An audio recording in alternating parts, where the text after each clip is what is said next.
ശൈലജൃഷ്ണ എന്ന് പറഞ്ഞവരെ ഇന്ന് മാർച്ച് 19 തീയതിയാണ് വിശുദ്ധ ഔസേപിതാവിന്റെ മരണ തിരുനാളാണ്. തിരുനാളിന്റെ മംഗളങ്ങൾ നിങ്ങൾക്ക് എല്ലാവർക്കും ഏറ്റവും സ്നേഹപൂർവ്വം ആദ്യമേ തന്നെ നേരുകയാണ്. വിശുദ്ധ ഔസേപിതാവിനെ കുറിച്ച് നമ്മൾ ധ്യാനിക്കുമ്പോൾ നമ്മൾ മനസ്സിലാക്കേണ്ട ഒരു കാര്യം എന്ന് പറഞ്ഞാൽ, വിശുദ്ധ ഔസേപിതാവ് നമ്മൾ നോക്കുകയാണെങ്കിൽ വളരെ സിമ്പിൾ ആയിട്ടുള്ള, വളരെ ശാന്തനായിട്ടുള്ള ഒരു വിശുദ്ധനാണ്.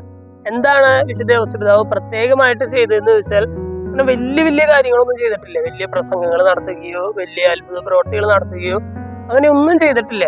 ശാന്തനായിരുന്ന ഒരു വിശുദ്ധൻ, ശാന്തതയുടെ പര്യായമായിരുന്ന ഒരു വിശുദ്ധൻ, ബൈബിളിൽ ഒരു വാക്ക് പോലും മിണ്ടാത്ത ഒരു വിശുദ്ധനായിട്ട് നമ്മള് ഔസേപിതാവിനെ കണക്കാക്കുന്നുണ്ട്. അതുപോലെ തന്നെ വളരെ ശാന്തമായ ഒരു ജീവിതം തന്നെയാണ് ഔസേപിതാവ് നയിച്ചിരുന്നത് എന്ന് നമുക്ക് കാണാനായിട്ട് സാധിക്കും. ദൈവം എന്തു പറഞ്ഞോ അത് അക്ഷരം തെറ്റാതെ ചെയ്തു എന്നതിലാണ് ഔസേപിതാവിന്റെ മഹത്വം.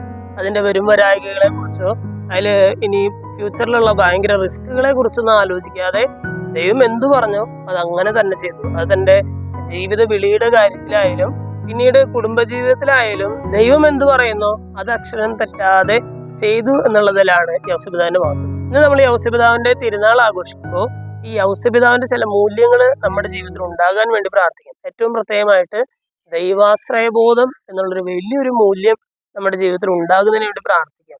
ദൈവം പറയുന്നതനുസരിച്ച്, ദൈവത്തിന്റെ വാക്കനുസരിച്ച് മുന്നോട്ട് നീങ്ങാനുള്ള ഒരു കൃപ ഔസേപിതാവിനെ പോലെ ഈ ദൈവാശ്രയബോധം ധാരാളമായിട്ട് ഉണ്ടാകാനുള്ള ഒരു കൃപയ്ക്കായിട്ട് നമുക്ക് പ്രാർത്ഥിക്കാം. ദൈവം എല്ലാവരെയും സമൃദ്ധമായിട്ട് അനുഗ്രഹിക്കും.